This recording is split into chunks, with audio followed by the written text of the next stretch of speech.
दुनिया की सबसे अमीर शख्सियतों में से एक गौतम अडानी के लिए गुरुवार का दिन बहुत भारी रहा। अमेरिका में उनके खिलाफ रिश्वत और धोखाधड़ी का मामला दर्ज किया गया है। अडानी पर अपनी एक कंपनी को कॉन्ट्रैक्ट दिलाने के लिए 25 करोड़ डॉलर की रिश्वत देने और इस मामले को छिपाने का आरोप लगा है। गुरुवार तड़के जैसे ही यह खबर आई तो दुनिया भर के मीडिया में छा गई। भारत की मुख्य विपक्षी पार्टी कांग्रेस ने तो गौतम अडानी की गिरफ्तारी की मांग की है और प्रधानमंत्री नरेंद्र मोदी से साठगांठ का भी आरोप लगाया है। जैसे ही शेयर बाजार खुला, अडानी ग्रुप से जुड़ी कंपनियों के शेयर 20% तक नीचे गिर गए। अमेरिका मीडिया आउटलेट्स ब्लूमबर्ग के अनुसार गौतम अडानी के खिलाफ धोखाधड़ी के आरोप तय होने के बाद से गुरुवार को उनकी कुल संपत्ति में 15 अरब डॉलर की चपत लग गई है। बाजार बंद होने तक उनकी कुल संपत्ति करीब 72 अरब डॉलर थी, जो साल 2023 के अंत में 84 अरब डॉलर थी। पिछले साल 3 जून तक तो उनकी कुल संपत्ति 122 अरब डॉलर तक पहुंच गई थी।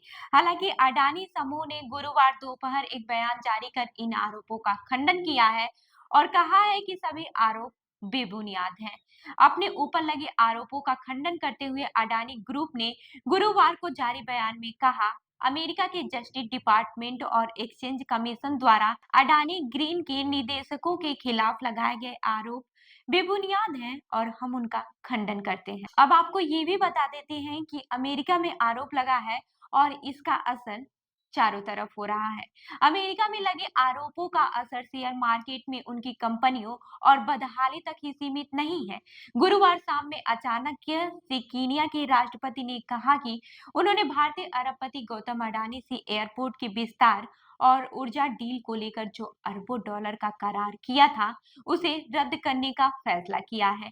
कीनिया के राष्ट्रपति विलियम रूटो ने राष्ट्र को संबोधित करते हुए कहा कि यह फैसला उन्होंने अपनी जांच एजेंसियों और साझेदारों देशों की जांच के बाद मिली सूचना के आधार पर लिया है। उन्होंने अमेरिका का नाम नहीं लिया। अडानी ग्रुप कीनिया के साथ करार पर हस्ताक्षर करने की प्रक्रिया में था। इसके तहत कीनिया की राजधानी नैरोबी के मुख्य एयरपोर्ट का विस्तार करना था, जिसमें नए रनवे और टर्मिनल बनाने थे। अडानी को इसके बदले में 30 साल के लिए नैरोबी एयरपोर्ट के संचालन की जिम्मेदारी मिलती। वहीं कीनिया में अडानी से होने वाली इस डील का भी बहुत आलोचना हो रही है और एयरपोर्ट वर्कर आंदोलन कर रहे थे।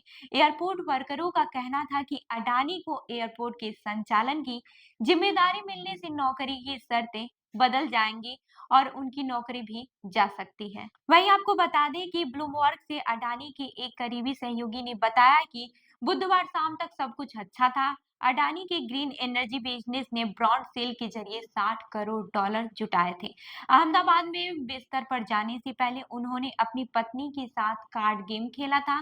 गुरुवार तड़के से 3 बजे एक सहकर्मी ने उन तक परेशान करने वाली यह खबर पहुंचाई।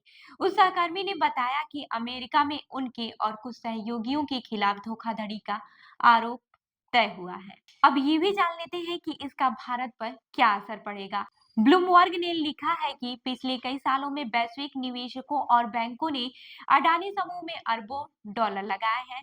आज की तारीख में अडानी का कारोबार पोर्ट्स पावर रोड से लेकर एयरपोर्ट तक फैला है। अडानी के प्रोजेक्ट वियतनाम से लेकर इसराइल तक फैले हैं।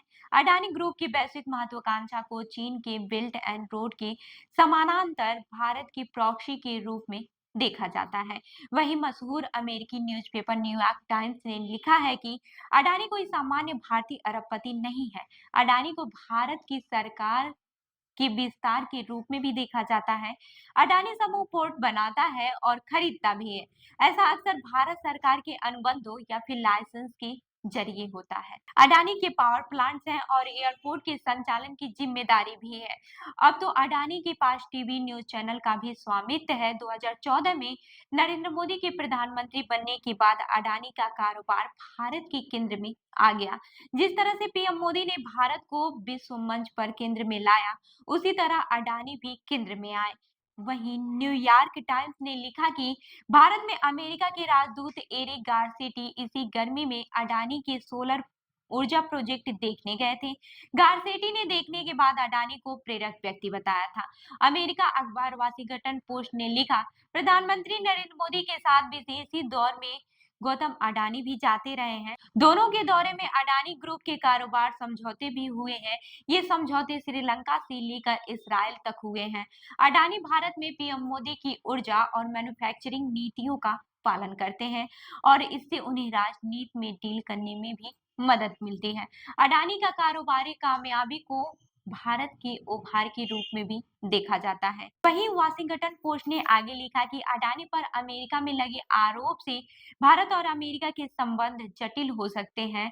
हाल ही के वर्षों में अडानी को भारत के भीतर काफी आलोचना का सामना करना पड़ा है, खास करके पीएम मोदी से संबंधों को लेकर। जब भी अडानी मुश्किल में घिरते हैं तो बीजेपी उनके साथ हो जाती है और अडानी की आलोचना करने वाले को भारत का दुश्मन बताती है। वहीं वाशिंगटन पोस्ट ने ब्रुकिंग इंस्टीट्यूट के साउथ एशिया प्रोग्राम के डायरेक्टर मिलन वैष्णव ने कहा, बाइडेन प्रशासन उम्मीद कर रहा है कि वह भारत के साथ संबंधों को ऊंचाई पर ले जाकर छोड़े। जाहिर है कि इस वाकये से पीएम मोदी का मूड खराब हुआ होगा। तो इस खबर पर क्या है आपकी राय, हमें जरूर बताएं। मैं हूं रूबी आपके साथ और आप देख रहे हैं जनदर्पण न्यूज। धन्यवाद।